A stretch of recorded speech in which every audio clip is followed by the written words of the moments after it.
Shabbat Shalom, everyone. And a warm welcome in this chilly season. I'm Rabbi Michael Feshbach. We're joined by Cantor Marshall Portnoy. At some point towards the end of tonight's service, we are going to hear from our choir again, I believe. You're going to join me on the closing song. Fantastic. But we open with the opening song. Behold how good it is for all of us to be together. Hine ma tov u'manayim shevet achim yachad. Hine ma tov u'manayim shevet achim yachad. Hine ma tov u'manayim shevet achim yachad. Hine ma tov, hine ma tov. Yalala, yalala, yalala. Hine tov, hine ma tov. Yalala, yalala, yalala. Hine ma tov u'manayim shevet achim yachad. Hine ma tov u'manayim shevet achim yachad. Hine ma tov, hine ma tov. Yalala, yalala, yalala. Hine ma tov, hine ma tov. Yalala, yalala, yalala. Ba, bim, bim, bim, ba, bim, bim, bim, bim, ba. Ba, bim, bim, bim, ba, bim, bim, bim, bim, ba. Shabbat shalom. Shabbat shalom. Hey, Shabbat, Shabbat, Shabbat, Shabbat shalom. Shabbat shalom. Shabbat shalom. Shabbat, Shabbat, Shabbat, Shabbat shalom. Shabbat, Shabbat, Shabbat, Shabbat shalom. Shabbat, Shabbat, Shabbat, Shabbat shalom. Shabbat shalom. Shabbat shalom. Shabbat, Shabbat, Shabbat, Shabbat shalom. Hey, bim, ba, bim, bim, bim, ba. Bim, bim, bim, bim, bim, ba. Bim, ba, bim, bim, bim, ba. Bim, bim, bim, bim, ba.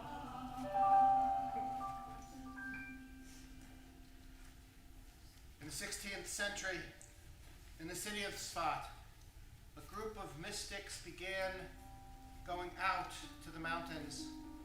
As the sun began to set, they added to the service 7 selections from the Book of Psalms. We keep some of those, we include some of those at each of our services.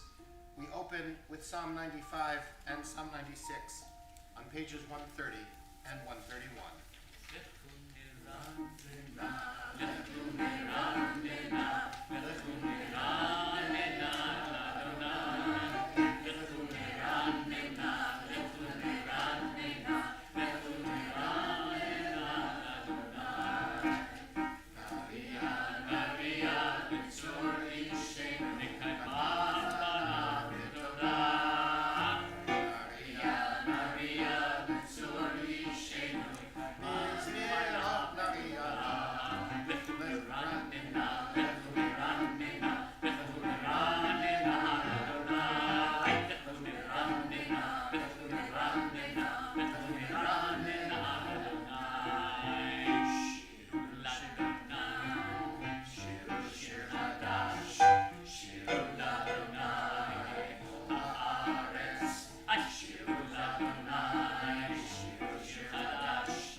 Exalt Adonai our God, and bow toward God's holy hill.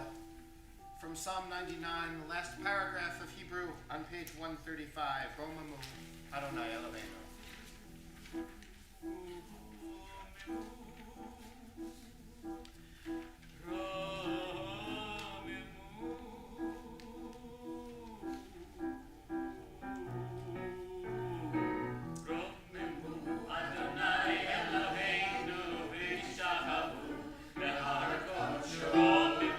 Adonai Eloheinu v'yishachavu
From California and the North American setting of Romamu, to the Southern Hemisphere, the Argentinian setting of Lacharodi, page 138 and 139.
hemisphere where it's summer.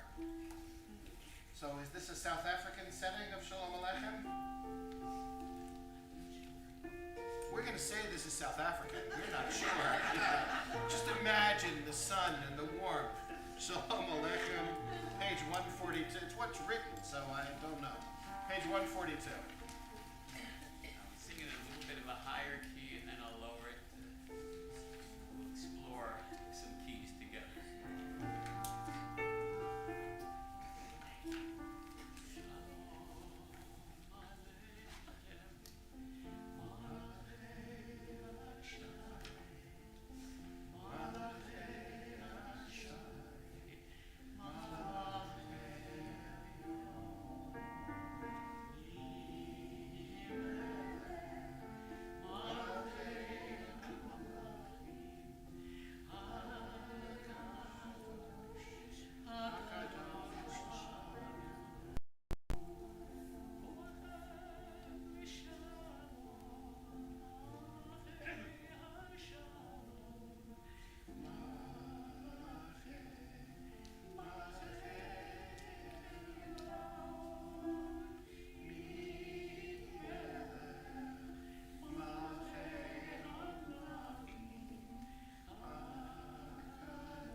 Towards the bottom of 143. Together, waking from his sleep, Jacob said, "Truly Adonai is in this place, and I did not know it." He was awestruck and said, "How awe-inspiring is this place? This is none other than the house of heaven. And this is the gate of heaven." Hatzi Kaddish, page 144. We rise and face east.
Page 146 for Baruch.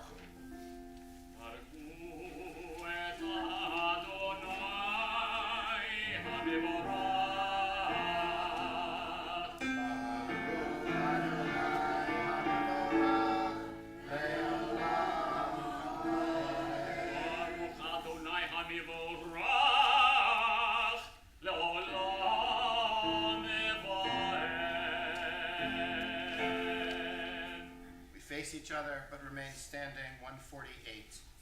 Baruch atah Adonai, Eloheinu melech haolam, asher bidvaro ma'ariv ha'aravim, v'chokhmah poteach sha'arim, uvitbuna meshane itim, umachalif et hazmanim, umesader et hakochavim, v'mishmerotehem barakia kirtzono, borei yom v'layla, golei or mipnei choshech, v'choshech mipnei or.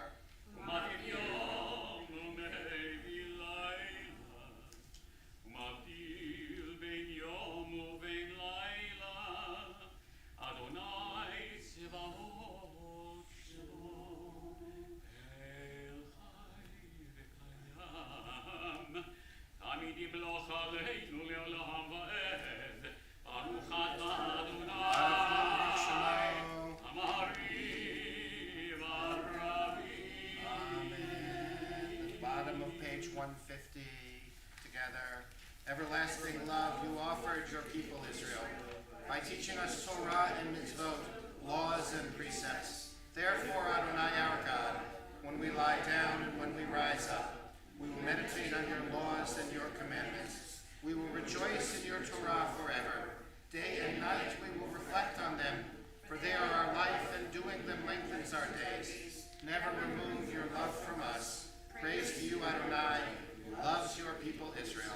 Baruch atah Adonai, Ohev Amo Yisrael. Shema Yisrael, Adonai Eloheinu, Adonai Echad.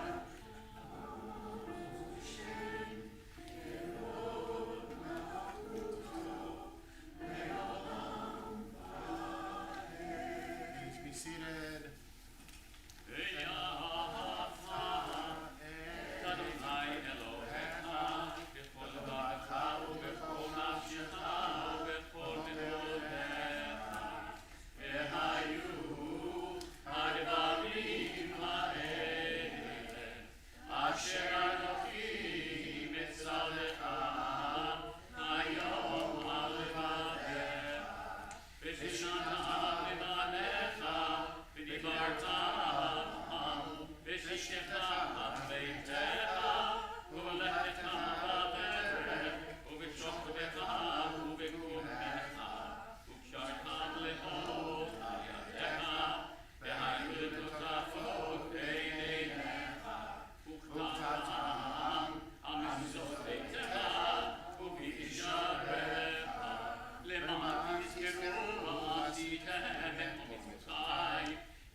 Page 159 in English, then back after that to 158 for Michamocha.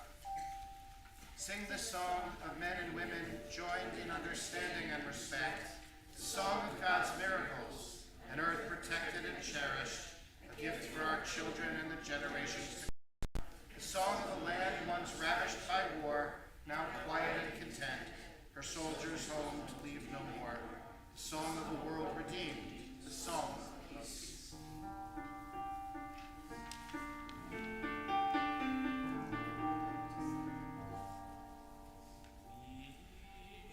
Shema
Grant, O God, that we lie down in peace, and raise us up, our guardian, to life renewed.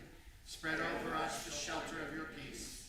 Guide us with your good counsel. For your name's sake, be our God. Shield and shelter us beneath the shadow of your wings. Defend us against enemies, illness, war, famine, and sorrow. Distance us from wrongdoing.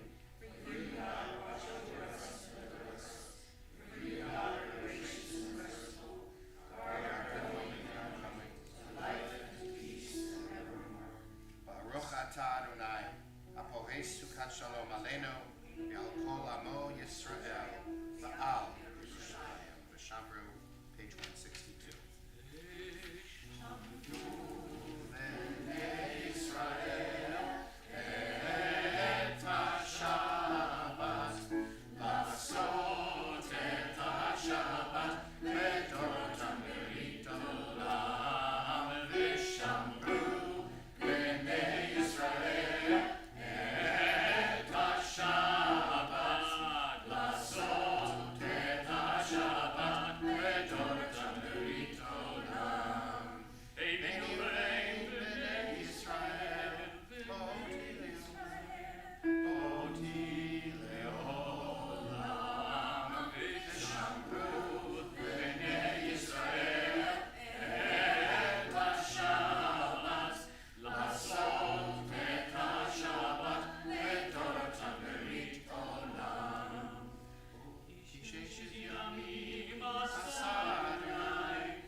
God's presence to suffuse our spirits, God's will to prevail in our lives.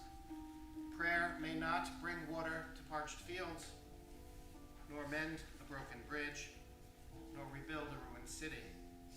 But prayer can water an arid soul, mend a broken heart, and rebuild a weakened will.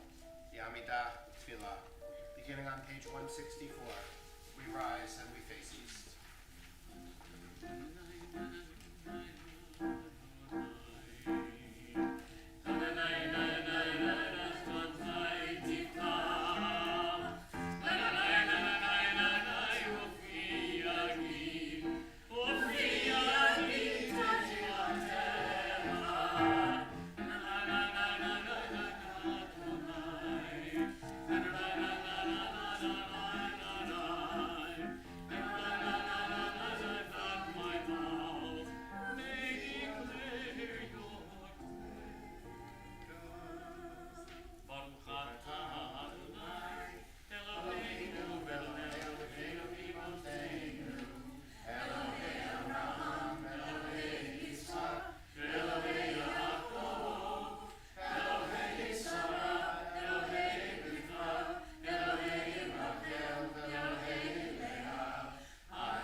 this hour, the entire country of Israel and Jews around the world are holding our collective breaths. Yarden Bibas is scheduled to be released tomorrow. We don't know what condition he is in, and with anything in us that is able to pray, we are afraid, and we are fearful for Shiri and those two red-headed toddlers, because all of the women and children were supposed to be released first if they were alive. And so all of Israel is bracing for itself, is bracing itself for the news that they are not. Yarden Bibas and others will be released tomorrow. May they somehow heal. May they be whole, even with the sense of a sword hanging over us for what is yet to be discovered. For that family, for all the hostages who remain, for the Jewish world, and for Harry Martyr, and Cynthia Baylor, and David Wetzel, and Sonia Kaplan, and Carla Gash, and Marilyn Burnson, and Pilar Soraya, and any names that you will add, our prayers and hopes for healing.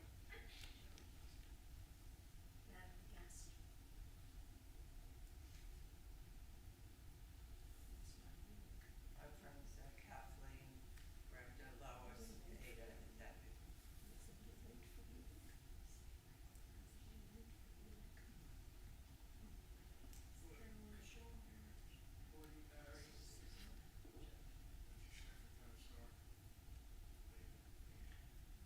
For those grieving for the people they lost in the air disaster. Laura Smith and Martin Betty and John Chambers, Bill Fennis, John Clark. Baruch atah Adonai Rofeh Cholim. Praise you, O God, who helps us heal, brings us comfort.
Friends, before I speak, I have something to say. Thank you, that was meant to be funny. I have here tonight what is called a topical sermon. It builds a bridge between our tradition and the world around us. I know that some of you are not fond of this kind of remark, and in fact, many may disagree with what I am about to say. The truth is, I'm not 100% sure that I agree with myself tonight. My emotional reaction to certain examples is far different from the dispassionate assessment made from a distance of time and space. But I am reminded that the rule of law is supposed to be about reflection and calm consideration, not the unleashed power of raw emotion. What I have done here is try my best to give an honest assessment of our tradition and how it might apply in the world around us. In hearing these words, I urge you to remember that I have 3 goals in a sermon. The first is to touch your heart. The second is to make you think. The third is to keep you awake, even if I fail at the last one. Remember that agreement is not necessarily one of. One more quick comment. In what follows, I am not addressing the related but distinct topics of targeted killing or extrajudicial assassination. I am not here now dealing with the exigencies and agony of an existential war, nor with military ethics as applied to real-world scenarios. These are important topics. Tonight, however, I am speaking more broadly about the insights of Jewish tradition and the regular and ongoing functioning of a judicial system. And so, in the end, in this week's portion, it is a matter of life and death. Our lives, bought through somebody else's death. Of all the plagues upon Egypt, all the frogs and strange weather, the dust of the earth, the darkening of the sky, of all the plagues upon Egypt, none so haunt us as the image of agony we encounter in the final moment, that deadly display of divine power. Against the order of the universe, the favoritism of fathers, the sweetest fruit of the womb. What could have caused the death of the firstborn?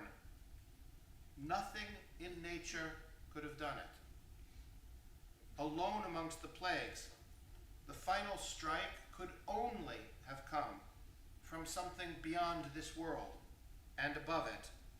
And a great cry arose over the land of Egypt, for in no house was there any place where there was not one who was dead. And the Israelites, the Jews, what was it that saved us? Blood on the door? Blood on the gate? The angel of death passed over our houses, yes. That may have saved our lives that night. But the next day, what brought about our freedom? Not the blood of a lamb, but the blood of other people's children, slain by the God of our ancestors to buy redemption for ourselves. There are 2 ways to read the final plague. 2 ways at least. The first is to say that there is no other way. It is a harsh lesson, but sometimes violence is necessary as the price of freedom. A revolution is required. Salvation comes from the tip of a sword. But there is another way. There is an other hand. Because remember, this was the 10th plague, not the 2nd, nor even the 3rd. Spilling of blood may indeed be a part of this world. But remember, try everything else first.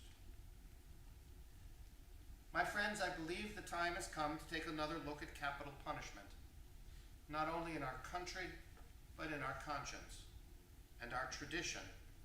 At a time when courts ask fewer and fewer questions, when they circumvent challenges and regularly refuse reconsideration, what should Jews be asking about the demands of dignity and the pursuit of justice?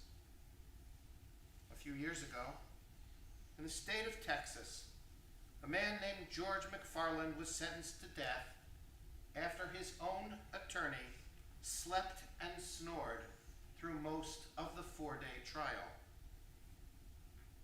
The state's later response, when challenged, was this: the Constitution says that everyone is entitled to an attorney, the Constitution does not say that the lawyer has to be awake.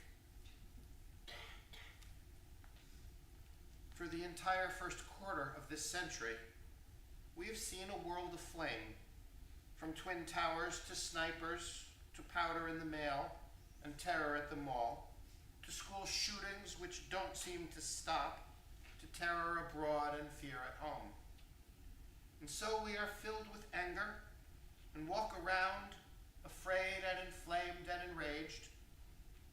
But I know, speaking personally, that when I give in to that anger, other parts of my way of relating to the world simply shut down. There remain states where judges are chosen through elections, and there, judges and politicians alike run for office bragging about how quick they will be to throw the switch or pull the plug. And I'll circle back to this later, but this is maybe the center part of my message. Even if you do believe in capital punishment, don't brag about it. Don't run on it. Don't glorify it. Don't push it up there for like the good thing that you'll do by applying it as broadly, as quickly as possible. Is it not incumbent upon us to recall that in the midst of the storm of rage and the fire of hate, God was not in the thunder, and God was not in the fire, but in the small murmuring sound, the still, small voice. It is time to raise the voice of doubt about a system more devoted to vengeance than justice, a system at one and the same time broken and bloody. Proponents of capital punishment often turn to the Torah. It's so easy to do. To the Bible as the basis for their argument. And yes, it's true, most of us know that the Torah is hardly hesitant to call for the death penalty. Burning, hanging, and eventually crucifixion were used by non-Jews. But what was our method of choice in the Torah, by the way? Stoning. Bob Dylan, everybody must get, never mind. Stoning. An instinctive, violent expression of popular wrath in which the entire population participates. Later, we added, you should be happy to know, additional options of strangling and slaying by the sword, but it started out with stoning. And capital punishment was prescribed not only for murder, but for many other acts as well. Witchcraft, idolatry, astrology. Did you read the horoscope this morning? Adultery, homosexuality, violating Shabbat, disobeying one's parent. Did you ever disobey your father, Jim? Never. Never. I married Arlene. That's right. For many centuries, this picture was used as a cudgel in an ongoing polemic against Judaism. Many Christians look at what they call the Old Testament and recoil from the God they see there. Harsh and vindictive, demanding and full of fire, in contrast to the love they think they see in the New Testament. And as they made this contrast between the books, Old Testament and New, so did they generalize and contrast their faith with ours. They saw Judaism itself as stern and judgmental. To this day, I hear occasionally, many have moved beyond it, but to this day I occasionally hear Christians referring to the contrast between Judaism and Christianity in these terms. An irony given what they thought would happen to those who do not believe exactly the same thing as them. But more so, also an irony given the identity of the most vocal advocates for capital punishment in our country today, who are themselves self-proclaimed Christians. Beyond the irony, though, this view distorts the data and misreads history. For just as the early Christians were coming to understand that the Torah had over-applied the death penalty, surely we can see that killing everyone who disobeys your parents will depopulate the entire area. Just as they came to understand that the Torah over-applied the death penalty, so too at the very same time, the rabbis of the early Talmudic period were coming to the exact same conclusion. And you can't describe Judaism without understanding this. They're the ones who remember that the Torah also taught that every human being is made in the image of God. They're the ones who wrote that human life is of inestimable value, that whoever destroys one human life, it is as if they destroyed an entire world. And while of course that would apply to a murderer, the early rabbis applied it to the executioner as well. The rabbis of the Talmud did something extraordinary. They talked about those words of the Torah that told us about the death penalty. They debated how to apply them. They interpreted the laws, and in doing so, they made it almost impossible to carry out. How? Firstly, cases involving capital crimes had to be tried by a court of 23 judges. A judge could argue for conviction and then later change his argument. Why do I say his here? They were all men, right? But not for acquittal and then change. You couldn't vote for acquittal and then change your mind. In civil cases, the opinion of senior judges was expressed first, but in capital cases, the junior judges speak first. Why? To prevent them from being influenced in any way by the senior judges. In civil cases, unanimity was a goal.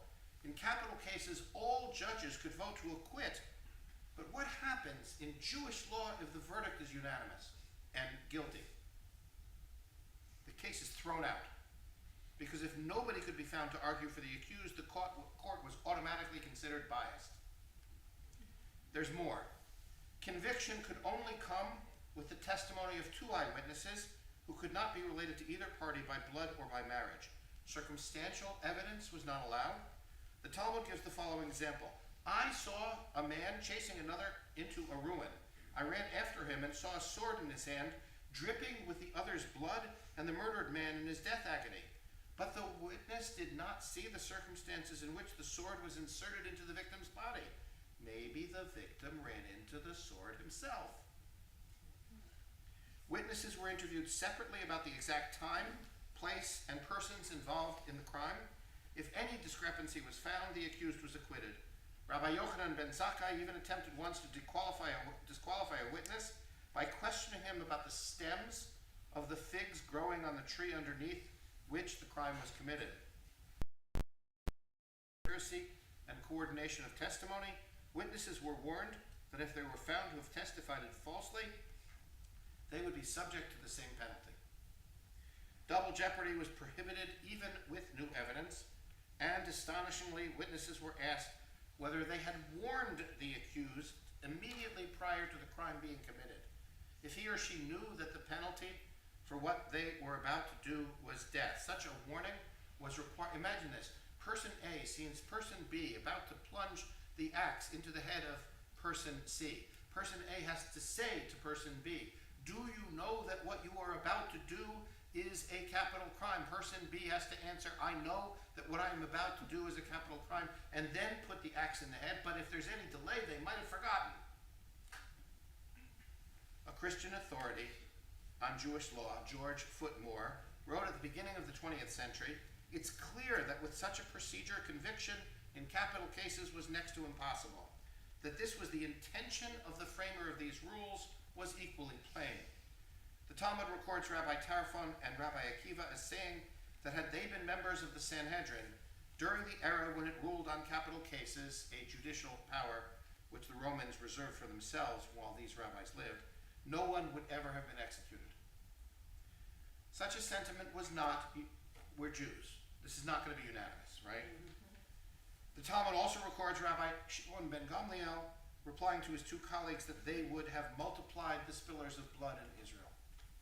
That by eliminating the death penalty in function, they would have eliminated any deterrent against violent crime.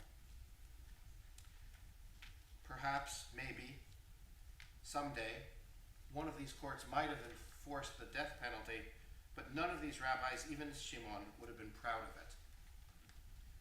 Why did the ancient rabbis not just admit what they were doing, be honest about it, and abolish the death penalty? For several reasons. What's the first one? What document are they interpreting? Torah. The Torah. Why can't they just say, I'm sorry, the Torah is wrong? Can't say that. Because you just can't say that, right? I guess the early Reform movement said it more bluntly than anybody else in Jewish history. You just can't say it. This is supposedly written by God. You know, they can't explicitly change the Torah. But I'm not sure they would have done so even if they had the power to. Several years ago, someone shared with me a judicial opinion written by a former Chief Justice of the Pennsylvania Supreme Court, the father of the woman who was president of the synagogue in Erie while I served there, and incidentally, by the way, a lifelong liberal and a lifelong Republican. His name was Samuel Roberts. Justice Roberts felt that society needs to set some standards, to send a message that for some acts your very life is forfeit. He believed that the death penalty needed to be on the books, but as to enforcing it, carrying it out, that was something else. Essentially, what Justice Roberts felt is what the ancient rabbis did. For the sake of the statement and for the literal meaning of Torah, they left it on the books, and at the same time, they basically made it impossible to carry out. Our nation is one of the very few remaining Western democracies to regularly carry out the death penalty. And our crime rate, while actually falling in recent years, nevertheless remains the highest in the Western world. Even a nation challenged with political violence and terror such as Israel has the death penalty on its books only for genocide and treason in times of warfare. Again, as I said at the outset, at the moment I don't want to go into the complicated question of targeting terrorists or certain wartime scenarios. And yes, there is a discussion in Israel right now about altering its own laws to allow for the death penalty for terrorists to prevent them to being used as bargaining chips and in exchange for future release, as is happening now. But until now, the death penalty in Israel has been extremely rare, carried out with a caution that puts our country to shame. Who's the one person that Israel did go through the judicial system and put to death? Eichmann. There was a second, and I was at this trial. And the second was John Demyanyuk, who was accused of being Ivan the Terrible. And I have to tell you, from having sat through 3 days of that trial, I was in Israel at the time, and I went just for an hour, and then I just couldn't get up and leave. I went for 3 days in a row. Not a single thing that man said about himself was true. I watched as the prosecution picked apart every single statement that he made and conclusively proved that he was lying. And they convicted him, and they sentenced him to death. And then one of the minor pieces of evidence was called into question. So that they proved that he wasn't who he said he was, but they perhaps did not definitively prove that he was Ivan the Terrible. What happened to John Demyanyuk? The conviction was overturned, he was released, and he came back to die in the United States. Compare that with the commercials and the campaigns and the calls to hang them all from the highest tree. Something is wrong with our system. Something is wrong with the way we value life. The death penalty is an unreliable deterrent, at least in routine standard cases of murder. It is applied in an immoral and unjust way, carried out on the backs of the poor and minorities in far greater proportion than the percentage of violent crimes committed by those groups. As governors of various states have discovered, it is a flawed and fallible tool. Against a wave of anger, we say, on matters of life, one mistake is too many. Against a hunger for revenge, we say, tzedek, tzedek tirvov, justice, justice shall you pursue, that you may live. My friends, you can say that you still want the penalty on the books. Actually, I agree with that.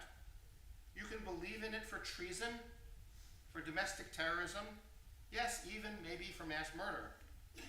and for actual examples of that overused word genocide, you can believe that and still cry at what we have become. We can't buy our safety with the blood of others. We can't find our freedom by pretending we can direct the dance of the angel of death. Because of the blood on our door and on our gates. It is time to make our passions small, to hear more clearly the call of God. It is time to teach values, not vengeance. It is time to say, may the killing at our hands end. Shabbat Shalom. We continue with Aleinu, the bottom of page 586. As we continue with Aleinu, please rise.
Shabbat Shalom. Shabbat Shalom. Everybody that is here with us tonight on this rainy, yucky night, thank you for coming out. And to everybody that is watching from home, and the one special person, they know who they are, who is watching from home. Shabbat Shalom. Please join us following the service in the Weiss lobby, where we will have candles and Kiddush. Torah study will be tomorrow morning at 9:15 in person and also on Zoom. Erev Shabbat services next Friday evening are at 5:30. Please join us as we celebrate Tu B'Shvat. And I asked Rabbi, what will we do to celebrate? And he said, we will have a fruity onik. That didn't go over so well, did it? No. I'm not sure what a fruity onig is. I take it there will be fruit at the onig. Is that it? Is my understanding. Okay, so please join us for that. And next Saturday, a week from tomorrow, is our big fundraiser. It is Top Golf. We will be in Atlantic City at Ocean Resort. This is at 7 p.m. There is still plenty of room. If you have not signed up to come, we do have to give our count in, I believe, Tuesday. So please, if you are planning to come, it promises to be a really fun evening. The committee has worked hard on this. I was asked tonight, will there be food? Yes, there will be food. There will be drinks. There will be games. Everything is virtual, so you don't have to be a golfer. It's going to be lots of fun, and we are asking to, if anybody can be a sponsor, we would appreciate that if you find that you are able. If not, if you just would like to come, please let the office know. And that's it. Shabbat Shalom. Shalom. All right.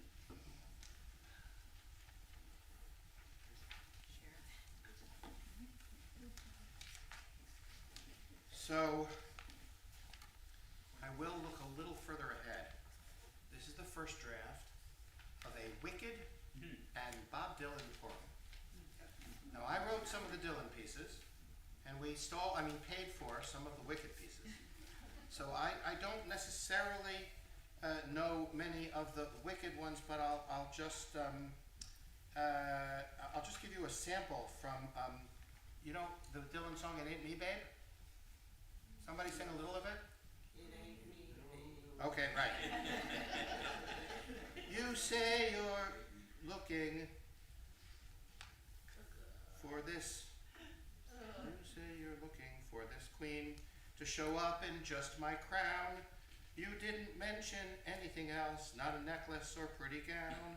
You want I should show up without a stitch, but it ain't me, king. No, no, no, it ain't me, king.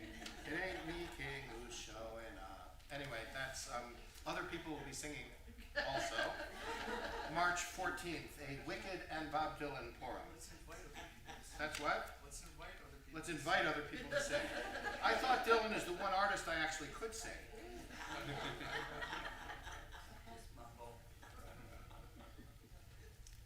Of course, we had the victims of the air crash over the Potomac. As their names, as their stories are just emerging now. And remember that for those of you who are here, it's our custom, if you should choose to do so in our congregation, as we call the name of a loved one, if you're comfortable doing so, if you would rise so that we may know that you are here in mourning and memory, then we will, as is the custom in most Reformed synagogues, rise as a congregation as a whole for Kaddish Yatom, for the mourner's Kaddish. There are stars whose radiance is visible on this earth, though they've long since ceased to exist. Page 595.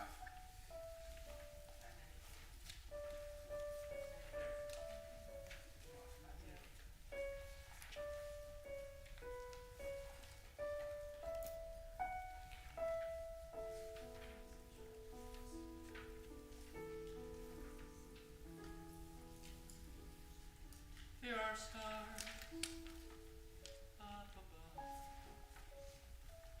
so far away, we only see their light. Long, long after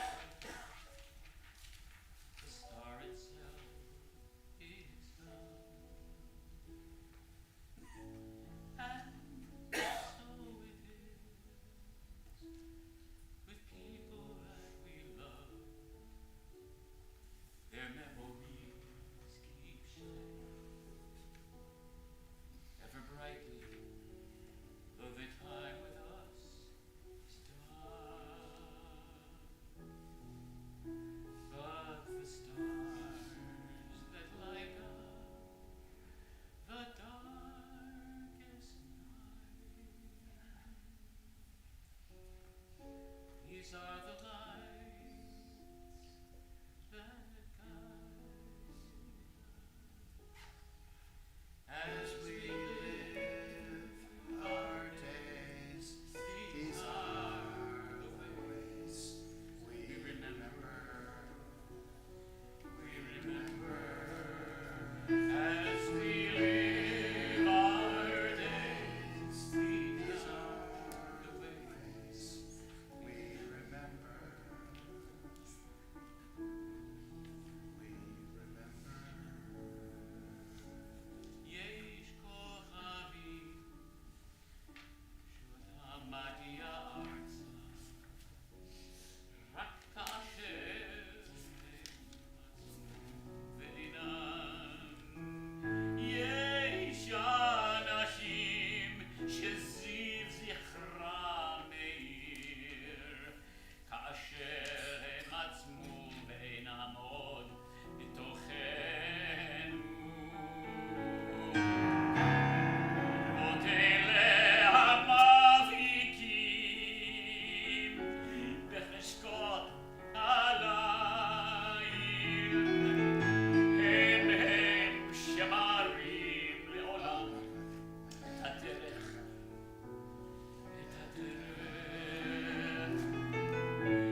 Member James Abbas, Benjamin Askowitz, Dr. Morris Berman, Barbara Berta, Morris Budov, Annette Patton Dungan, Annette Fisher, Solomon Friedenberg, Alvin Friedberg, Morris Friedman, Jeanette Gamberg, Henry Gilbert, Morris Greenberg, Nita Hyman, Sophie Hernheimer, George Hoffheimer, Cecile Jolson, Sol Kane, Violet Kafke, Tom Kennedy, Edward Krippitz, Ida Kruger, Betty Langman, June Levine, Lena Lewis, Leonard Matisow, Morris Meyerhoff, David Popowich, Mark Powell, Abraham Rakoff, Ruth Rakoff, Marge Rappaport, Miriam Robinson, Clara Rosenbaum, Hannah Rosenberg, Jacob Rothschild, Isaac Sandberg, Mendel Schmeidler, Miriam Silverman, Julius Migelski, Sophie Strauss, Blanche Stromfeld, Sarah Subin, Vanetta Thatcher, Samuel Thompson, Dr. Joseph Weintraub, Wilbur Weiss, Dr. Leon Wetzel, Erwin Wood. During this period of Shloshim, the 30 days following their deaths, we mentioned Rona Rabb, Dr. Mark Peck, Dr. Sidney Milstein, Natalie Gast, James Earl Carter, Peter Yarrow, Hannah Rubin, Melvin S. Brody. Are there any other names for Kaddish? Anyone else? Or any of the names I may have mispronounced? Harvey Levinsky. The memories of all of our loved ones are with us. Our griefs and sympathies are mingled as we turn to Kaddish Yatom, page 598, and we rise as a congregation. Yitkadal v'yitkedash shemei Rabba, v'yalma divrach yerutei v'yamlik malchutei, v'chayechom v'yomechom v'chayei dechol beit Yisrael, v'agala v'zman ka'id v'yimu amen. Yehei shmei Rabba v'rach le'olam homei homaya. Yitvach v'yishtabach v'yitpa'ar v'yitromam v'yitnaseh, v'yitadar v'yitaleh v'yitalal shmei kudusha p'richlu. Le'elam min kol birchata v'shirata, tushbachata v'nechamata, damiran v'alma v'yimru amen. Yehei shlom araba min shemaya, v'chayim aleinu v'al kol Yisrael v'yimru amen. Oseh shalom b'mromav, u'yaseh shalom aleinu v'al kol Yisrael v'al kol Yisrael v'yimru amen. May the source of peace send peace to all who mourn, comfort all of the bereaved among us and wherever they may be, all those who are suffering the pain of loss everywhere, and together let us say, Amen.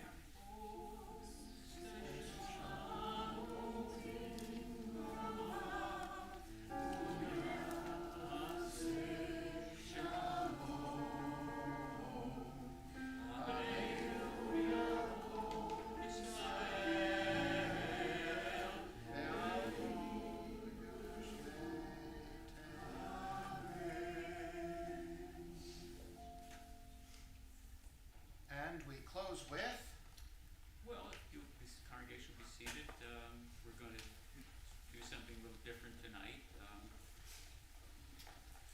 And Rabbi mentioned that it was, Linda mentioned it was quite a stormy night, and so I want you to feel particularly safe when you go out. And we say in our tradition, Baruch atah b'voecha, Baruch atah b'tzeitecha. May you be blessed when you come in, and may you be blessed when you go out. And it's my prayer that every coming in and going out this week after Shabbat until next will be a blessed one for you.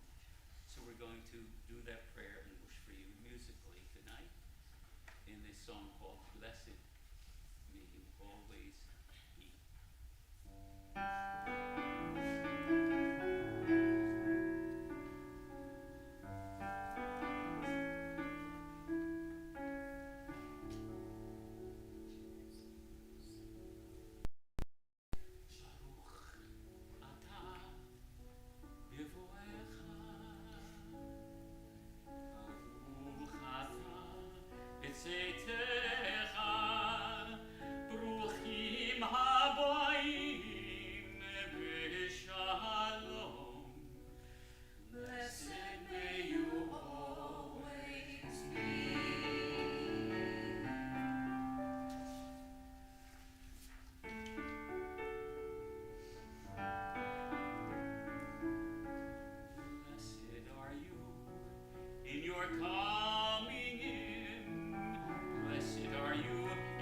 glory.